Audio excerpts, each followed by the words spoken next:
Good afternoon, good morning, good evening, everybody, wherever you're watching from. Thank you for joining me. It is 4 p.m. UK time, as promised.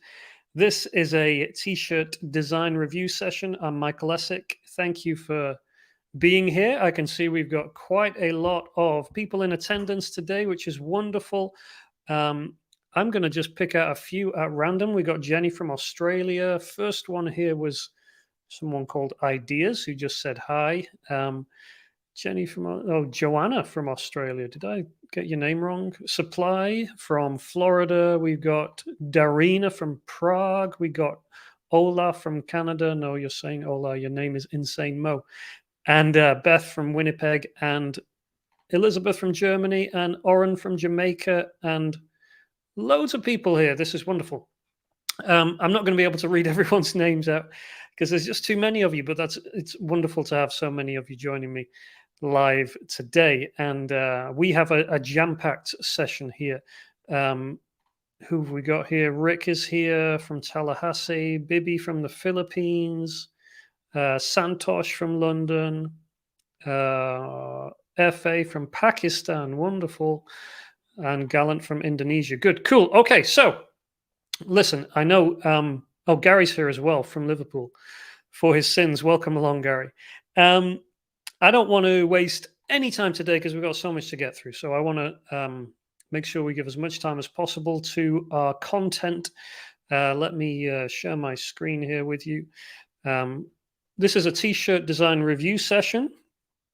And what that means is I have requested submissions from my audience, my newsletter subscribers. Hopefully that means you. And we received quite a lot. I received quite a lot. I'll talk about that in a second. But just to walk through what we're going to do today, before we start, if you can like this video and subscribe to my YouTube channel, that would be much appreciated. As we go through, do feel free to ask questions. I will try to leave some time at the end, but I also want this to be a kind of open forum for those who are able to join the live. You know, if you've got questions that I can help with, please do post them in the comments. I'll try and keep an eye on that as we go through. It is too late to send any design reviews for this session. But you can ask questions here on the live, and I'll do my best to answer them and make time for that. If you're not already subscribed to my free weekly newsletter, then do go ahead and subscribe. There's a pinned comment in the comments.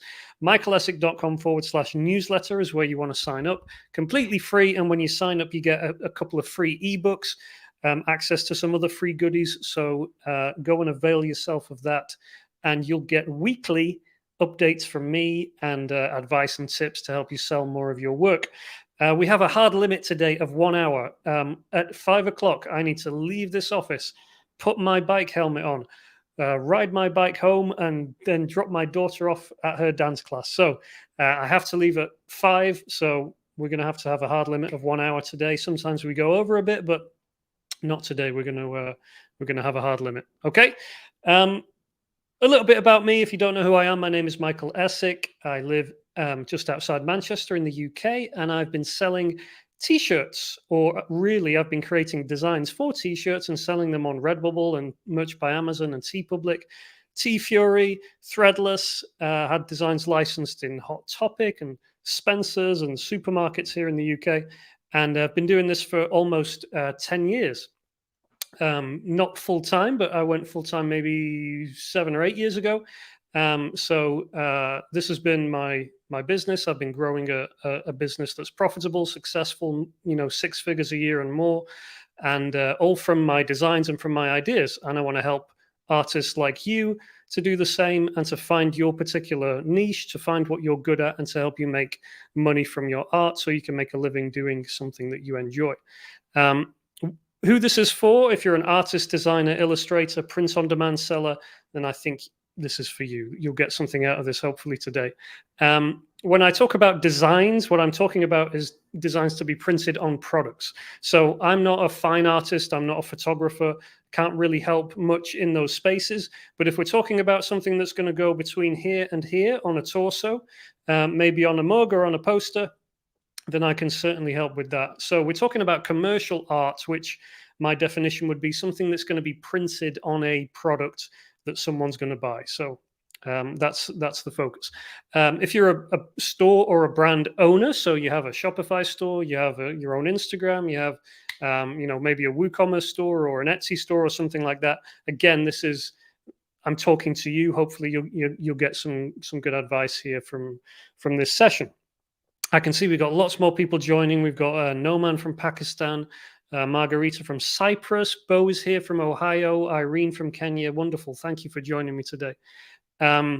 Link says a t-shirt designer with no designs on his shirt. What's up with that? Yeah, absolutely. I believe that you should not get high on your own supply. So I don't wear my own t-shirts very often.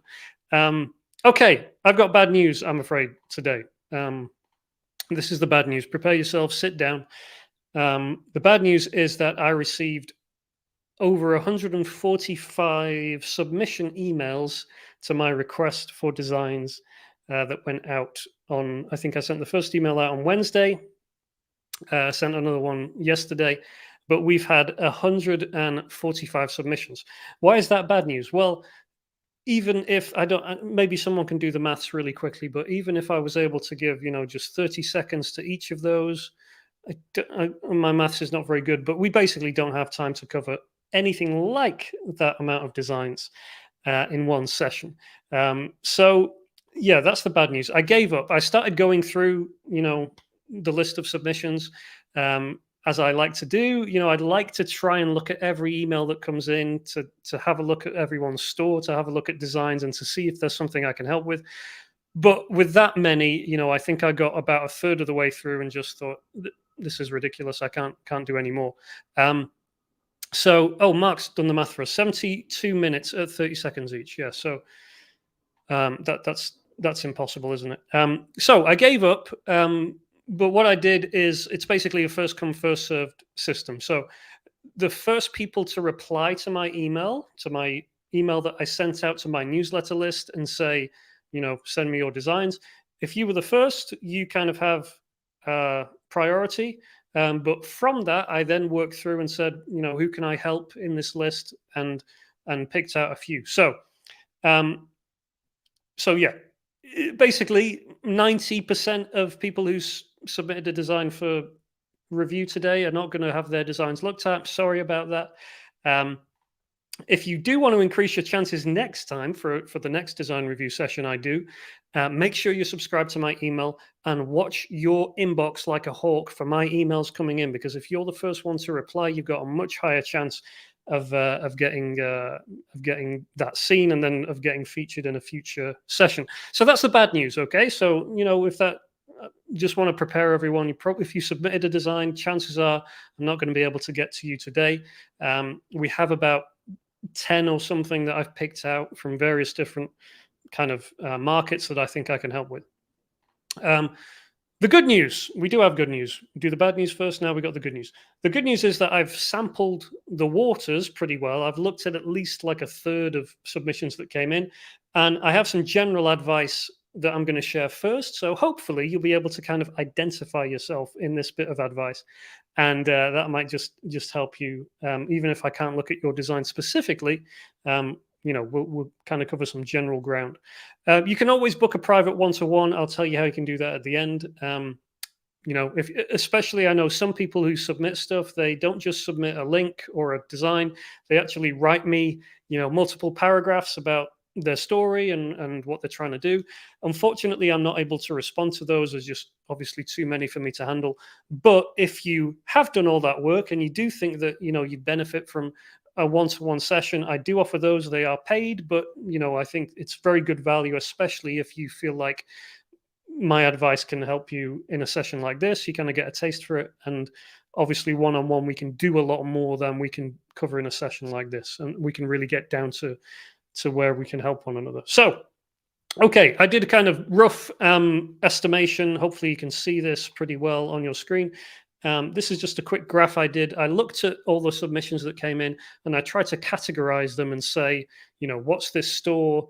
Where does it kind of fit in this kind of, in some of these categories? So, for example, a couple of people were just doing stores where they were just doing locations. So it'd just be like, I don't know, I think we had some from Ireland. So there was like, such and such County Donegal, Ireland, or Belfast, Northern Ireland, or something like that. So just a store of locations, that's fine, but I don't really think I can offer much help in that space. If you're doing a load of designs which are just the name of a location, I mean, good luck to you. That's fine, but I can't really get my teeth into giving you much advice because the concepts are basically, kind of flat, if you know what I mean. I don't know where I can add any value there. Similarly, a lot of people are doing kind of generic slogans, or we'll come to generic, but just kind of slogans like, be kind. I don't know, any kind of generic idiom you can think of. There was quite a few submissions along those lines. And again, that's great, but if you're just writing a slogan on a t-shirt, again, there's not a lot for me to really help you with. Generic stuff made up the bulk of submissions. So this is people who are doing a kind of general store, and they're just doing a lot of generic kind of messaging, simple designs, a little bit of clip art with a simple message. By generic, I mean that you're kind of doing surface level stuff. So it might be like Happy Halloween, Happy Father's Day, or it might be, take a popular design and just do a variation on it. So not a lot for me to, again, get my teeth into because there's not a lot to talk about there. Some people have very good design skills and they're targeting a specific niche. I've got some examples here in a second, so that's good to see. And then there was quite a lot of people who are artists and illustrators who are primarily just kind of putting their artwork on a product. And by that, I mean, you've drawn a nice picture of a cat and then you're just putting that on a product and making it available. So there's no joke, there's no concept really, there's no pun, there's no angle, there's just a nice illustration. And some of these illustrators are very good, very skilled, very talented. We'll look at some in a second. But again, I think I can help these people quite well because you really just need a push to help you create a product that someone wants to buy because you have good skills, good design skills in the first place. I can't really help with generic stuff because there's not a lot for me to work with. If you give me a niche, if you can show me, kind of what you're targeting, I can kind of help, and this will become clearer as we go through. So, some people are doing photography. Again, that's fine, but I don't really think I can help with that. It's not my bag. Some people have a store. We'll look at some of those. Some people are doing art, as in just illustrations, but they're just very bad. I'm not going to share anyone and name and shame. And some people are trying to do like concepts and jokes, but the concepts themselves just don't land. So I'm going to focus on those I think I can offer the most help with. But before we get into it, I just wanted to share this analogy because I think this would help. So as you can see on the screen, this is a key going into a lock. This is how a key opens a lock. I don't know whether this is new to anyone, but it's quite cool to see, I think. You see how it goes in and nudges each of the little, I don't know what those would be called, but little nodules, and they have to line up perfectly. And then once they're lined up perfectly, you can turn the key and open the door. I assume we all know how a door works and how a lock opens a door. The analogy here is that the turning of the key is basically the making of a sale. So in order for you to have the potential to make a sale, in order for that key to even turn in the first place, you have to line up all these pieces. And these could be things like audience demand, aesthetically pleasing design, clear concepts, well delivered, not too much competition in the space. So basically, you've got to line up all these things. You've got to get them all right in order for that key to turn in the first place. Now, obviously, it's not an exact science like it is with a key, but the principle remains the same. If you get one of these completely wrong, for example, if you create a design for which there exists zero market and no one looking for that design, then it doesn't matter how good everything else is because the key's not going to turn. It can't turn. Everything has to line up in order for the key to turn the lock. Does that make sense? And one of the things that stood out to me as I was looking through design submissions this week was there's a lot of artists and designers who are creating a key and then going and looking for a lock to fit that key, if that makes sense. So you've got your design, you got your artwork, you got your style, you've made your key, and then in order to make sales, you're basically going around like trying it in all these different doors, and that's never going to work. Like if you sit down and you don't have a model to follow, and you just try and carve your own key, freehand, like just kind of guessing, well, maybe I'll do a little nodule here and then a little spike here and then da da da da da. Maybe out of like 1,000 doors, you might be able to open one, but that's a terrible way to approach it, right? You don't want to be starting with your own key, trying to find a door that opens. You want to look at, okay, what nodules, what pins do I need to hit? Thank you, Mark. What pins do I need to hit in order to make something that's going to turn that key?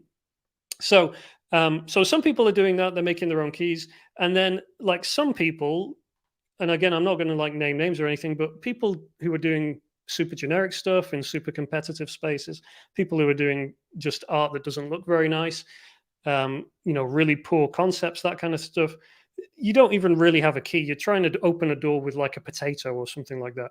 And if you're coming to me for advice and saying, I've got this potato and I'm trying to open this door, why doesn't it work? Help me open this door. The answer is not for me to say, let's see how we can improve your potato. It's to put the potato down and start from scratch and look at what you need. You need a key. You need something hard. You need something that's going to hit all these pins. Now, I know maybe that's a bit of a fast and strange analogy to make, but hopefully that makes sense. And for some of you, that might just kind of get a few wheels turning in how you think about product market fit. The key is the product, and then the market is in here, and then you've got all these other things that you have to kind of tick off. Okay, so that's just to kind of set the scene a little bit. Let's look at some specifics, and but just bear in mind, when you're thinking about your designs, am I creating something that's going to turn the key? Is it going to hit these different markers? Is it going to appeal to a certain market? Does it look nice? Is the concept clear? Because once you line all those up, you'll be able to turn the key. But if you're trying to jam a potato in, there's no point. Okay, so I can see some puzzled looks or puzzled comments coming in, which is fine. Okay, first up, Danielle, you were the first to respond to my email, and is that you, Danielle, in the comments? I've just seen you pile in. I hope so. Danielle, you shared your Society 6 store, I believe, and you've got some nice illustrations of Greek myths, Greek gods, and we got Medusa and a centaur and a few of these different characters and stuff like that. Now, I know you said that you weren't producing t-shirt design specifically, but I think you're a good example of someone who's obviously got a really good skill. As Aaron's just said, you've got nice cohesive style. Your color palettes are good and make sense. It's aesthetically pleasing. You're clearly a talented illustrator. I don't know, obviously don't know kind of what your sales situation is or anything like that. But what just sprang to mind when I was looking at your work was, I always like to take a step back or two when we think about who the buyer is going to be and what their motivations are. So in order for someone to find your work in the first place, Danielle, and buy it, obviously they need to find it in order to buy it. They have to go on a journey, right? They have to go to Google or Society 6 or someone, and then they have to search something like Greek myth product, Greek myth t-shirt or something like that, or Medusa t-shirt or something like that.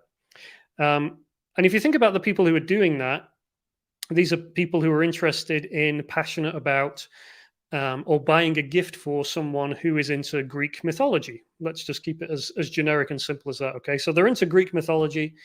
And then let's say they land on this and they're going to look at your work, and hopefully, a decent enough percentage of those people will go, oh, this is really nice illustration of some Greek mythological characters, and I like that, and I think that's cool, and I like your work, and I'm going to buy it.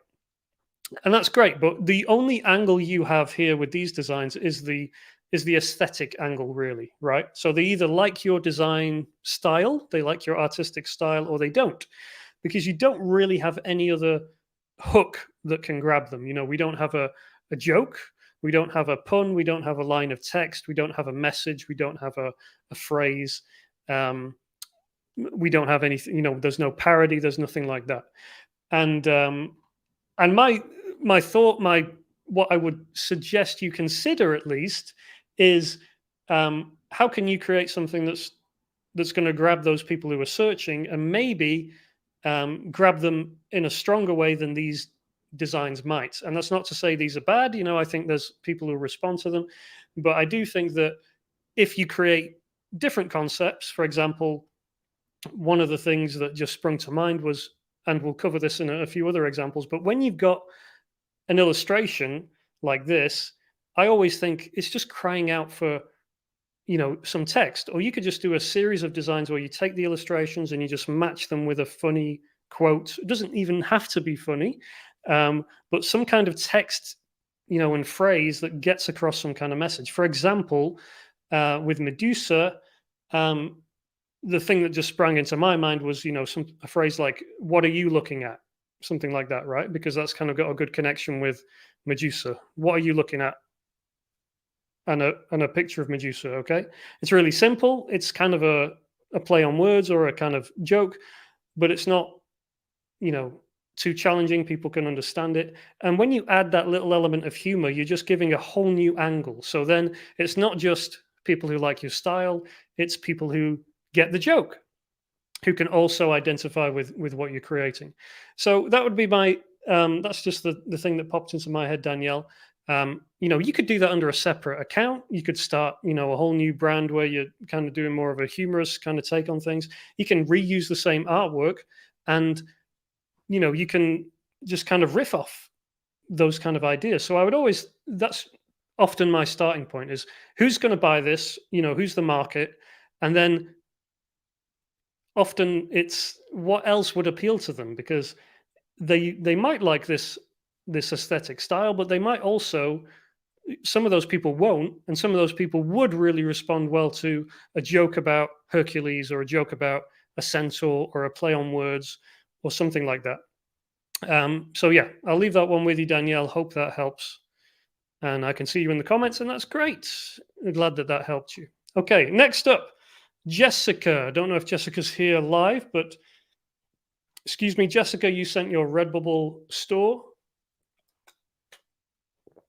And Jessica's store actually said something like gamer designs for goth girls, or something like that. And Jessica, you stood out to me because we've got a really good style. Again, we've got a consistent style in your approach. You clearly know and are part of the niche and the market, the community that you're going after. It's not something I'm familiar with. Like, support main means nothing to me. I mean, I can kind of guess, but I'm not a gamer. I'm not in that world. But I think you've got, you made some really good decisions here, and I just wanted to try and highlight that. Maybe not necessarily for you, Jessica, but for other people. You've used kind of a pixelated style, which is obviously makes sense for that community and that market. That's really good. You've created kind of badges and stuff that I think work well both on stickers, which seems to be the main thing that's selling, and also on t-shirts. Like, those are designs that work across different products, which is really smart. If you think about, the difference between that and like your budgie mask, which obviously doesn't work as a t-shirt or as a sticker, these kind of designs do work really well. And again, there's just, there's a consistent style. I did look through, your Redbubble store. I can see that you've got obviously different styles and stuff, but I would just say you're a good example of what to do, of finding a niche and then kind of zeroing in on it, and then just kind of building and getting better at what you do. So I don't really have necessarily any advice as such for you, Jessica. I could single out, designs and talk about them, but I think you've just got a good general angle in which you're focusing on a market and going in on that market quite hard, rather than spreading yourself thin across a lot of different markets, which is what a lot of people seem to be doing on their Redbubble stores. For a lot of people, they're covering all these different niches and all these different markets at a very thin level, and you've gone deep on one very specific one, and I think that's a good strategy to pursue. Okay, Juliana, I believe you're from Brazil, and Juliana, you surprised me. You've got something like 400 or 500 designs on your TeePublic store. Most of what I could see was you've done these very cute illustrations of various animals, and not a few birds. Kiwi, blue-naped chlorophonia, bare-throated bellbird, and so on. So there's literally hundreds of these on Juliana's TeePublic. And Juliana, your style is very cute. It jumps out to me as very commercial, a lot of commercial appeal. And again, I'm going to come back to this kind of issue of these are really nice quality illustrations. They're not really t-shirt designs. Yes, some people will like to have just a cute illustration of a bird on a t-shirt, but you're fighting a really difficult battle if that's all you're offering people. And my advice would be like, who did we just talk to a few seconds ago?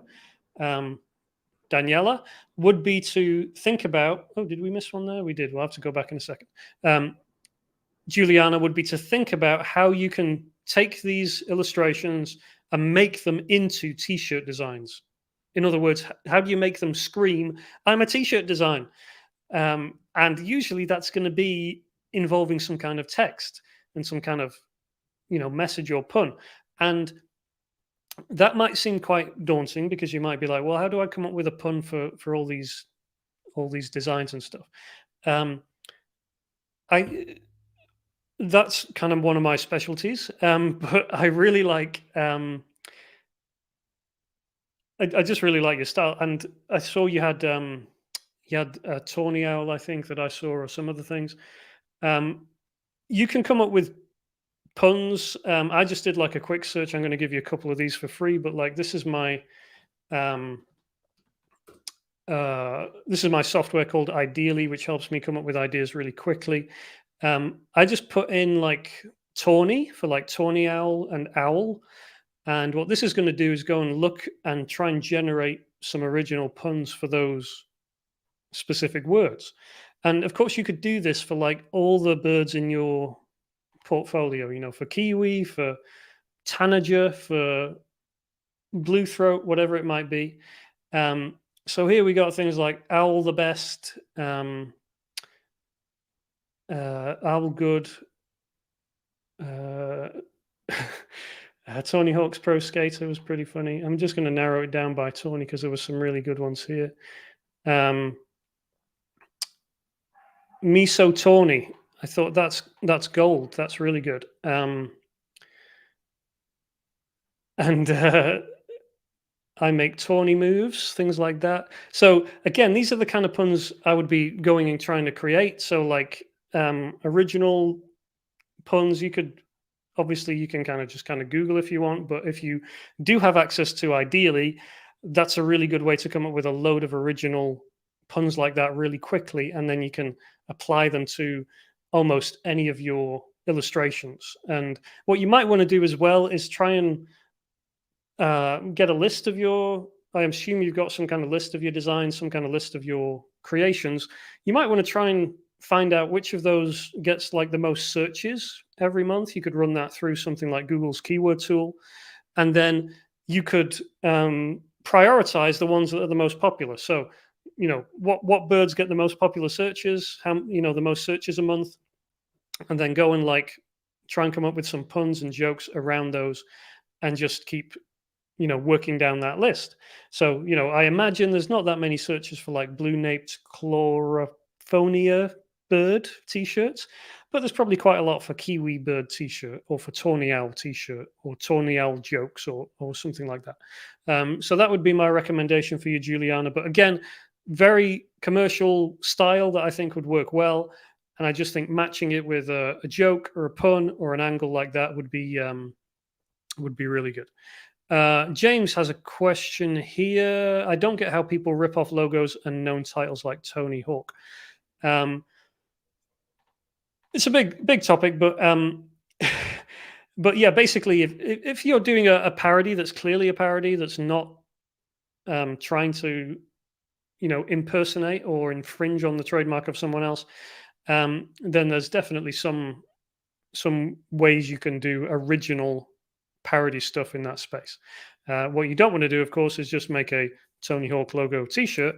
But if if you did a Tawny Hawk and there's a picture of an owl, that's truly transformative, and that's probably going to be pretty safe when it comes to um, trademark and copyright and stuff like that. Okay, Marnie, how are we doing for time here? We've got about 25 minutes. If you have got any questions, by the way, like I said, this is an open forum. You can ask in the comment section, and I will do my best to help you out while we're here on the live stream. And if you haven't already, do please like and subscribe wherever you're watching, whether you're on YouTube or on Facebook or wherever. I think those are the only places we're streaming live. Marnie, this jumped out at me, Marnie, because it's somewhere that's close to my heart. It's the Great Orme in Llandudno in Wales. If you don't know Llandudno, then you're missing out. But this is your design. I saw the elusive Kashmiri goat Great Orme. And I think, yes, sir, I've just gone back to the one that I just missed. That's this one here. I think, Marnie, that basically what we have here is a good concept that is buried beneath a lot of graphic design issues and conceptual, usually really design mistakes, basically. So this is your design. This is what it made me think of. Not necessarily this design, but this framework, you could call it. So this one says, I wrestled a gator at the 1985 Louisiana State Fair. And this is a familiar T-shirt framework, right? So I, X, at, X. So I lit a candle at the such and such, whatever it was. Or I saw Mummy kissing Santa Claus at the such and such Christmas party. I don't know, whatever it is, but that kind of, I did something at such and such a location, and usually with a date and a location and a something like that. That's a really solid framework. So, and this is a really good example of that framework on a design that's really clear and that's kind of classic and evergreen and pleasant to look at. And this is your design, which is, I don't want to upset you, Marnie, but it's not aesthetically pleasing. It doesn't look nice. It doesn't translate well on a T-shirt. And I think basically, if you took this concept and you made it look more like this, and of course, you could illustrate that in many different ways. Of course, you're going to have a goat. You're going to want to get the Great Orme in there somewhere. And you're going to obviously want to write, I saw the elusive Kashmiri goat at the Great Orme, Llandudno, Wales. You could even put a date on if you want. But yeah, I think that would be a really nice design. I would keep it really simple, maybe with one or two colors like you see here. I think what you've done here is taken a photo and kind of played around with it in Photoshop. But yeah, this is a really messy, confusing visual. And you compare it to this one, of course, this one's really simple. We can read it. We get the reference. The order of the words is easy to follow. So yeah, that's my advice to you, Marnie. And it stood out to me because I know Llandudno and recommend everyone go and see the Great Orme Kashmiri goats for yourselves. Okay. A couple of questions here have come in. OGFX, what do you advise on having multiple POD stores? I'm going to do a live stream next week with TeePublic about that very subject. So OGFX, make sure you're on my mailing list. See the pinned comment at the top there.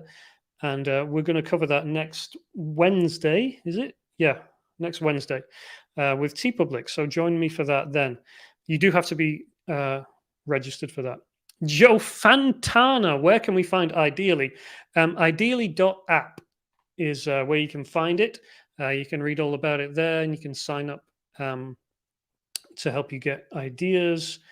And yeah, I'll be talking about that more in the weeks to come, but you can find it at ideally.app. Stephen, is image file embedded metadata included in search? Not to my knowledge, Stephen. I think we're a ways away from that yet for most of these platforms. Mares, apologies if I don't know or not pronouncing your name well. Mares, again, this you're an example of a good illustrator who I think is being let down by concepts that aren't really that strong or that helpful. So, for example, like here we got again another cute owl, and it says "my kitchen," and a lot of your designs, Mares, are again standalone illustrations of animals and fish and things like that, and they're very nice aesthetically, but it would be much more effective, I think, if you got more of original puns and jokes in there. Again, we've already kind of done the Tawny Owl, couple of examples there for the Tawny Owl one. It's always Tawny time, or me so Tawny, honk if you're Tawny. These are all examples of puns that I came up with really quickly and ideally, but you could generate those. Well, you probably couldn't really generate them without ideally. It'd just be a bit too hard. But those are the kind of things you want to be looking for that would really make life easy for you. Little puns, little one-liners like that. Puffins as well. You know, I'm sure there's some good puns and jokes you could do around puffins. And I think that's where, you know, there's some low-hanging fruit for you here, because you've got hundreds of these illustrations. You just need to match them with something that kind of fits a bit nicer. So yeah, hope that helps you there, Maz. There's a few questions coming in here, so let me take a few of these. Celeste, why does the brain relate more to two-tone colors than to complete colors range? I'm not sure it does, but certainly when it comes to t-shirts, there is a well-established aesthetic rule in the world of t-shirt designs, which is basically less is more when it comes to colors. People like to wear colors that are easy to understand and that are easy to see and not overly confusing, which is what happens when you throw in too many colors and stuff like that. So yeah, I would keep it simple where possible. Okay. Let's keep it simple, student. Exactly, Pudding Bat. You're absolutely right. Carol says, I get words on a t-shirt, but do we need them for stickers? Do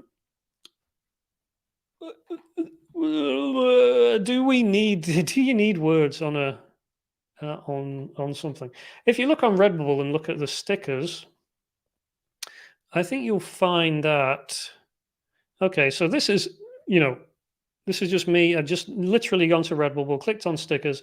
This is the first 4 designs that they show you on Redbubble when you click on stickers. Now, what do we think that means? That means they think, because Redbubble's in the business of making money from the designs that are on there, do we think that they're showing us like 4 random designs from the entire Redbubble catalog? No, they're showing you the designs that are most likely selling like hotcakes right now or close to it.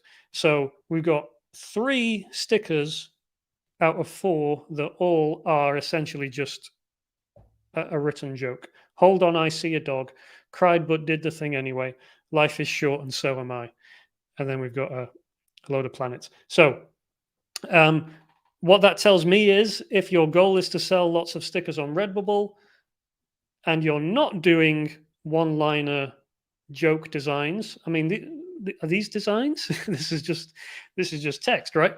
This one is almost a design. So yeah, if you're not doing text stuff on your designs, I just think you're really leaving a lot of money on the table and opportunities on the table, if that makes sense. Okay, hope that helps you there. Carol, I'm just going to do Jennifer here, and then I'll answer some more questions before we head into the home straight here. Jennifer, Jennifer, your work is really, really nice. I really like it. Again, I see a lot of commercial appeal here, and by commercial, I don't just mean people like it. I mean this would work well on products, and I think you've done a good job of preparing it for products. And it's colorful, it's nice. It's not necessarily like a t-shirt design, and again, we're in the same kind of space of there's no joke here, there's no text here or anything like that. But I really think there's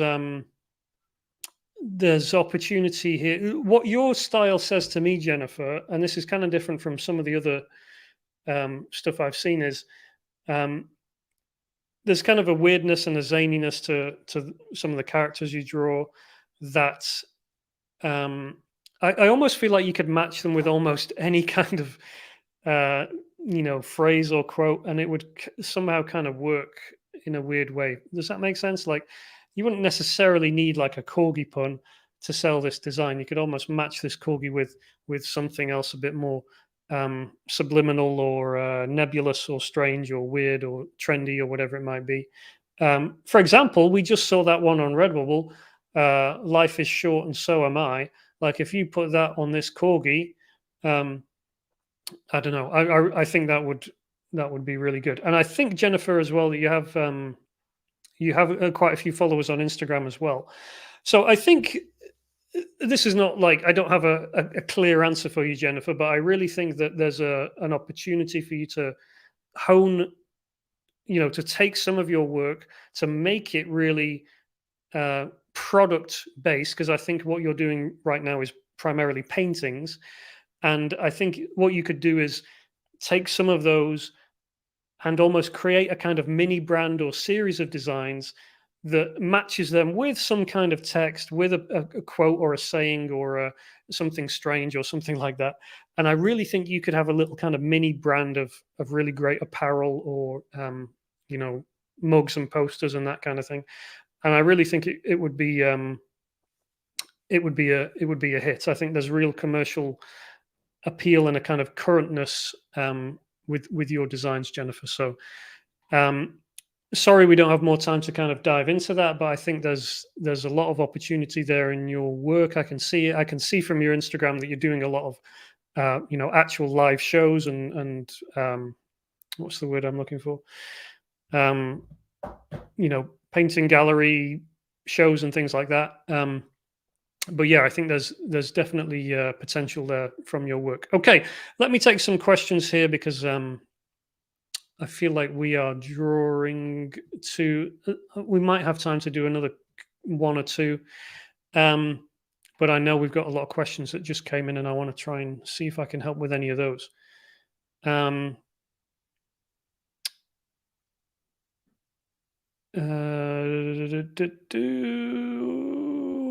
Who was first? Okay, a couple of comments saying that maybe I was seeing custom stuff here rather than what's best selling. Yeah, my point is not that. So this is the current best selling. Hold on, I see a dog. Is the current best selling according to, if this is accurate? Then radiate positivity. Then I saw that. So I think my point still stands. But yeah, my point is really that if you're ignoring, phrase-based designs, text-based designs, joke-based designs, then you're kind of working against the grain of what Redbubble is telling you is really working. So I hope that makes sense. Okay. Links is, why does there have to be a joke on a shirt? Does those sell better? I don't want jokes on my clothes. Yeah, they sell better. It's been my bread and butter.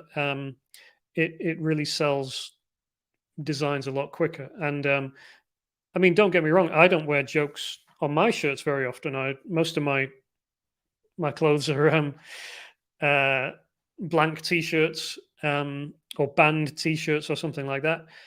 And I think it really helps if you're able to separate what you like from the market a lot of the times. I know that sounds contrary to sometimes the advice I give, but you don't have, I don't wear a lot of my designs, very rarely.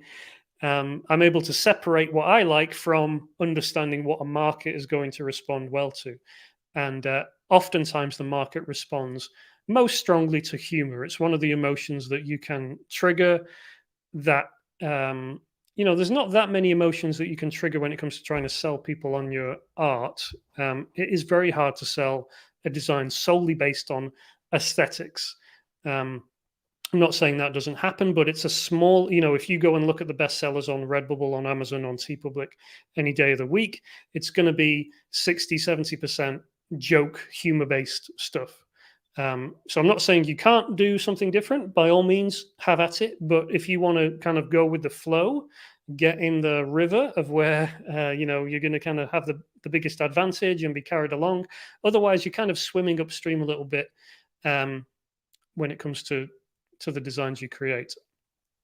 Okay. eShirt Lab says, how can you get on your review list? So you have to be on my newsletter. It's a free email newsletter, but you'll see a link in the pinned comments on YouTube. If you look in the live chat, you'll see right at the top, there's a link to michaelessek.com/newsletter.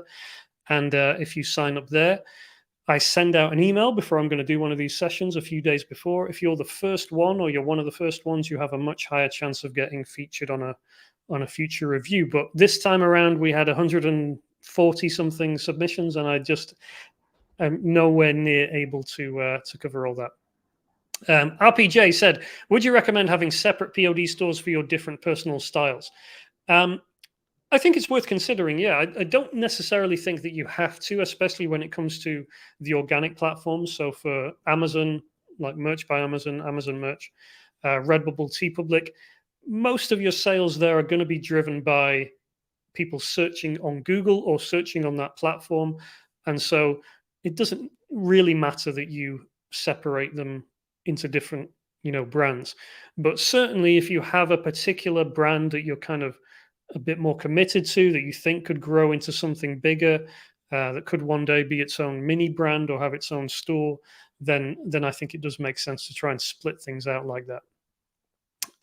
Michael says, do you recommend several different puns or jokes that use the same design, or should you only market one pun per design? I'm not big on reusing an illustration with loads of different text designs. I know that's something that some people do. I prefer to keep it, pretty much one design, one illustration per joke, if that makes sense.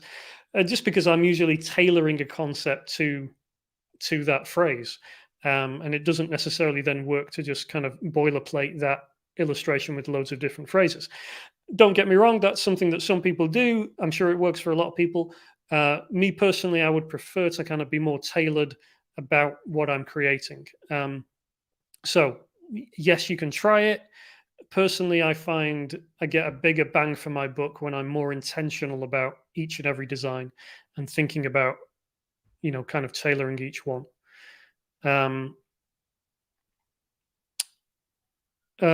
T-Sim, if you come up with a good joke, don't others copy? Yes, they do. Absolutely, they do. And you can't really protect against that. But what you can do is be ahead of the game, do original stuff that other people haven't done yet, and be the dominant force for people who are searching for that design. So that's happened a lot in my case. I've created an original design based on an original quote or saying or pun. And then because I've got that design on TeePublic and Redbubble and Amazon and my own website and WooCommerce and Shopify and when someone searches for it, they basically are going to see a lot of my design first because I'm ahead of the copycats. So that's how you can kind of dominate a space if you're ahead of the game, and then you kind of flood the market, if you like. In other words, you take up a lot of real estate so that the copycats who do come, and of course they will, the world is full of unethical moral vacuums who work like that. But you're hopefully ahead of the game and they won't affect you too much. FA says, I create designs on different topics. Is it better or should I choose one niche? I don't think you need to choose a niche, especially when you're starting out, but you're probably going to find the biggest bang for your buck when you pick a topic that you know about and a community or market that you are in touch with. So oftentimes that means, you're not going to be able to be knowledgeable about 100 different topics and understand a really good slang term or concept for each of those things. So you're much more likely to know one thing really well or a couple of things really well. And so you should zero in on those and make the most of that. Okay. We've got about 5 minutes left. There's a lot of questions that have come in, but I'm not going to be able to get to all of them. I'm just seeing if there's any that are going to be really quick for me to answer. I don't think there are. So let me just pull up my slides. There was one more that I wanted to just touch on quickly, which was this one from David. Keep Austin weird. This is very much my speed. This is my kind of design. Jane Austen with simple play on words here, and obviously you're either going to get the joke or you're not. My query or qualm with this one, David, is I'm not really sure why you went with the and yeah, the joke, the concept is really good. Not really sure why you went with the David Bowie style lightning bolt. And when I just did like a quick search for like keep Austin weird, this is often what I do when we've got kind of a perception pun, a play on words like that. I'm familiar with the phrase, but I was looking to see, is there like a really clear kind of visual that stands out for that really, attaches itself to that. And it certainly seems that this kind of tie-dye graphic was really standing out. So that was just my initial thought was, could you make this, I'm not saying do it as a tie-dye t-shirt, but could you get in some kind of tie-dye style graphic, that kind of vibe, which I think might tie it together a bit more, if that makes sense, just because the lightning bolt isn't necessarily tying that closely to the Austin connection, if that makes sense. So that's just my my 2 cents on that one. Hope that helps you, David. We have got 5 minutes here before I need to leave. So if you feel like you would like more of a one-to-one session with me, if you think that the advice that I've given today is helpful and you'd like to kind of sit down with me face to face, as it were, and talk about what you're trying to do with your artwork and how to make a living from it, I do offer private consultations. You can sign up at michaelessek.com/Cal. You can book it all online. It is paid. And for those who are just want to cut through the noise and just kind of get down to the brass tacks and get a kind of honest appraisal of where you're at with your business, whether this is something that you're pursuing to a particular goal and how to help you get there, maybe even whether you should just kind of drop it and kind of change tack completely, then I am open to consultations, and you can sign up at michaelessek.com/Cal.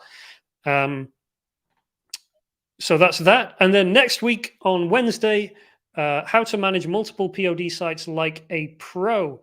We are going live with TeePublic. They've asked me to do a session on this, so we're doing that next Wednesday.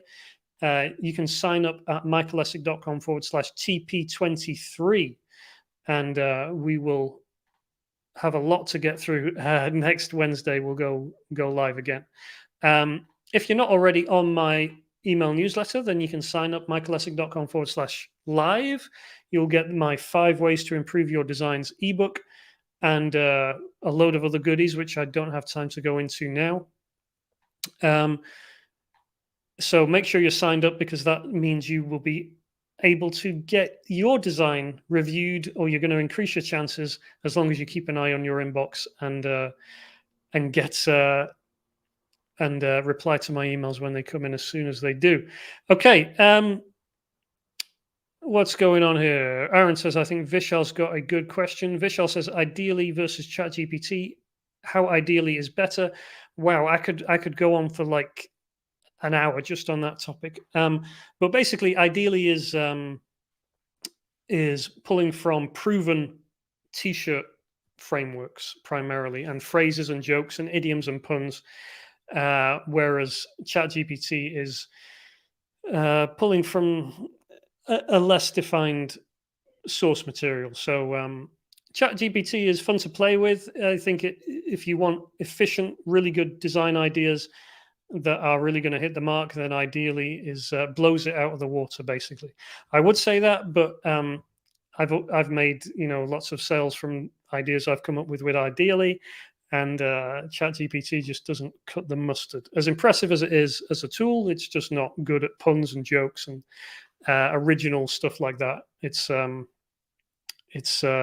yeah, it's just an interest. It's fun to ChatGPT is very clever, but it's not made obviously to come up with original ideas, and it really struggles with humor and jokes and punchlines and stuff like that. Which, as we've already talked about, humor is a real good winner when it comes to t-shirt designs. So yeah. Okay. Any last minute questions here before we wrap it up? I think we've got a couple of minutes. I'm not seeing any there, I don't think. Just having a quick look through. Jenny says, really informative. Thanks, Michael. No problem. Mark says, machines don't understand jokes the way people do. Absolutely, that is very true. Code Whisperer says, thanks. Cool. So I think we can leave it there for today. So if you got any questions, you need any help with anything, you can email me, michael@michaelessek.com. I'll see if I can help you. But if you do want more of a kind of one-on-one help, then michaelessek.com/Cal is the place to go. You can book a consultation there. Make sure you're signed up at michaelessek.com/live, so you'll always get the latest from me. And I hope to see you next Wednesday for the TeePublic live training, which you can sign up for at michaelessek.com/TP23. That was a lot of michaelessek.coms, but I'm going to leave it there for today. I'm going to get on my bike, go pick up my daughter, or take my daughter to her dance class. If there's anything I can help with, you know where to reach me. Thanks for joining me today. Do give a like and a thumbs up if you've enjoyed it. Do subscribe, and I'll talk to you soon. All right. Thanks, everyone.